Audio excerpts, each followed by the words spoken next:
Paris, 17th of February, 1903. Dear Sir, your letter only reached me a few days ago. Let me thank you for the great and endearing trust it shows. There's little more I can do. I cannot go into the nature of your verses, for any critical intention is too remote for me. There is nothing less apt to touch a work of art than critical words. All we end up with there is more or less felicitous misunderstandings. Things are not all as graspable and sayable as on the whole we are led to believe. Most events are unsayable, occur in a space that no word has ever penetrated. And most unsayable of all are works of art. Mysterious existences whose life endures alongside ours, which passes away. Having begun with this preliminary remark, all I will go on to say is that your verses have no identity of their own, though they do have tacit and concealed hints of something personal. I feel that most clearly in the last poem, My Soul. There, something individual is trying to come into words, to find its manner. Oh, and in the lovely poem To Leopardi, perhaps a kind of affinity with this great and solitary man develops. Still, the poems are not yet anything in themselves. Nothing self-sufficient. Not even the last one, and the one to Leopardi. The kind letter you wrote accompanying them does not fail to make many of the shortcomings I sensed in reading your verses explicable,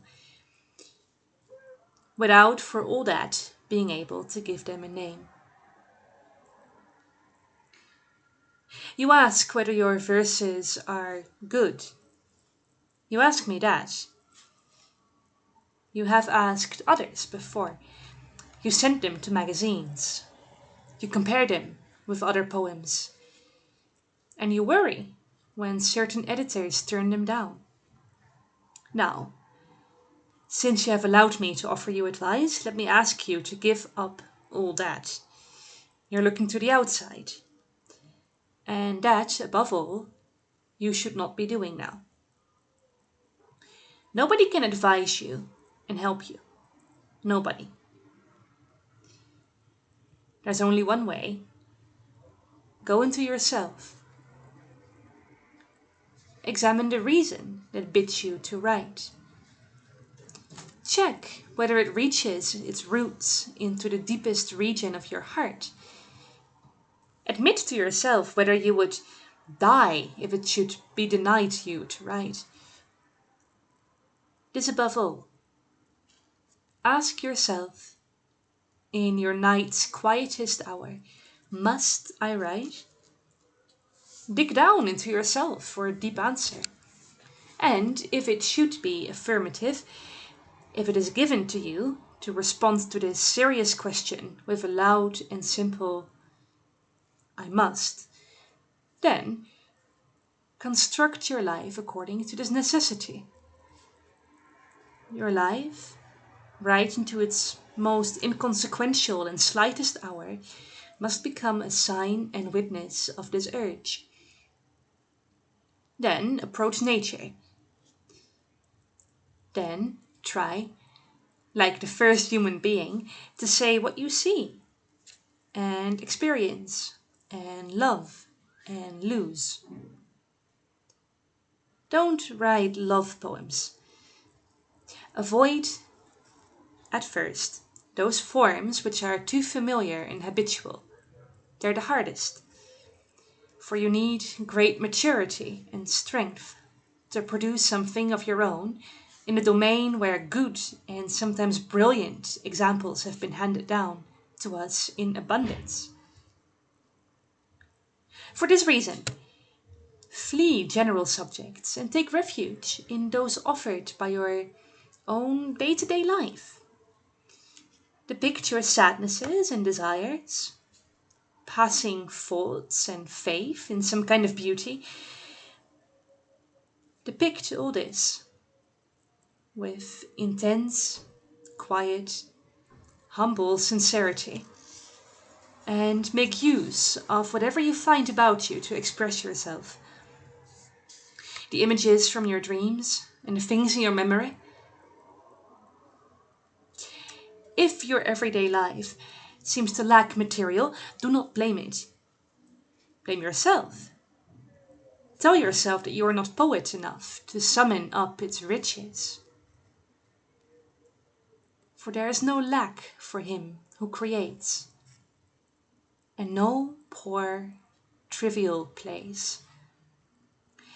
And even if you were in a prison whose walls did not let any of the sounds of the world outside reach your senses, would you not have your childhood still? This marvelous, lavish source, this treasure house of memories. Turn your attention towards that. Attempt to raise the sunken sensations of this distant past. Yourself will become the stronger for it. Your loneliness will open up and become a twilight dwelling in which the noise other people make is only heard far off. And if from this turn inwards, from this submersion in your own world, there come verses, then it will not occur to you to ask anyone whether they are good verses. Nor will you attempt to interest magazines in these bits of work, for in them you will see your beloved natural possessions, a piece and the voice of your life. A work of art is good if it has arisen out of necessity. The verdict on it lies in this nature of its origin. There is no other.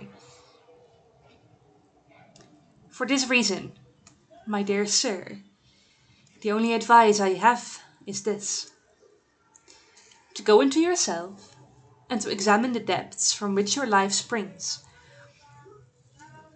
At its source, you will find the answer to the questions of whether you have to write.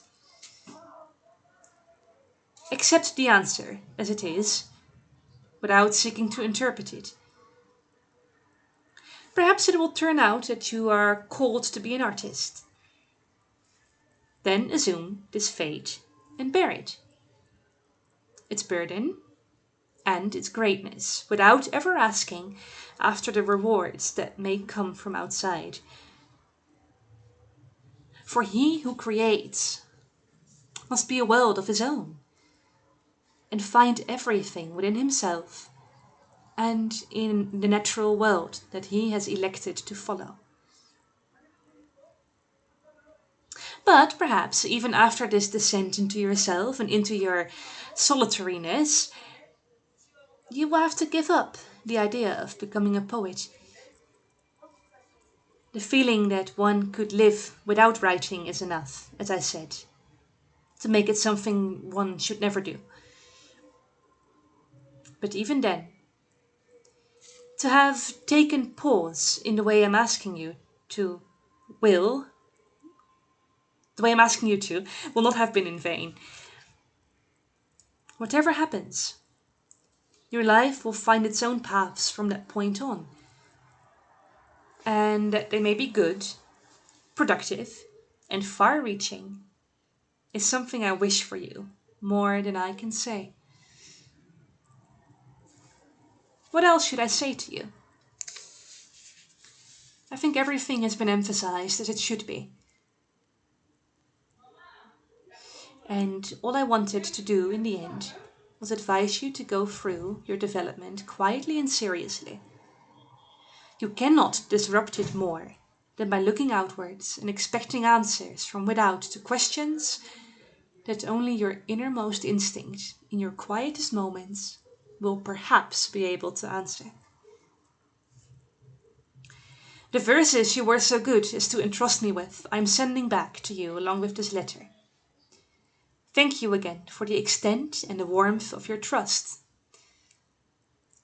As well as I can, I have attempted with this sincere reply to make myself a little worthier of it than, as a stranger, I really am.